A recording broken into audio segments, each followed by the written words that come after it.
Hello દોસ્તો, હું આવી ગયો છું વાડિયા અને મારે હતી ગાયું દોવાની. તો સૌપ્રથમ પહેલા વાયદો કરવાનો હતો તો ફટાફટ પાવડો લઈ લીધો. પાવડો બહુ પોદરાવાળો હતો. મેં લઈ લીધી રાપડીયાથી પાવડો ફટાફટ સાફ કરી અને હું મૈડો વાયદું ભરવા છાલામાં બધા પોદરા ભરી લીધા ફટાફટ, અને હું ઝડપથી એને નાખી એવું ઉકેડામાં. હવે ઉકેડો છે એ ગૂગલનો શબ્દ નથી એટલે કોઈ ગોતતા નહીં. પછી મારે ગાયું માટે ખાણ પલાળવાનું હતું તો ખાણ લીધું છાલામાં. પછી નાખ્યું એમાં મકાઈનો ભડકું અને એમાં નાખ્યો મિનરલ પાવડર. ફટાફટ એને પલાળી દીધું. ખેતરમાંથી એક નાનું એવું કૂણું ચીબડું મળ્યું હતું તો હું ફટાફટ ખાવા માંડ્યો. ગાયોની ગમેણું સાફ કરી અને વ્યવસ્થિત ગોઠવી દીધી બીજી નવી જગ્યાએ. પછી ગાયોને ખીલો ફેરવવાના હોય તો ફટાફટ એકા પછી એક બધી ગાયોને નવા ખીલે બાંધવા લાગ્યો.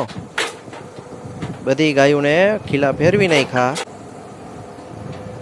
પછી દોવાનો ટાઈમ હતો તો ખાણ ફટાફટ મૂકી દીધું બધી ગાયોને.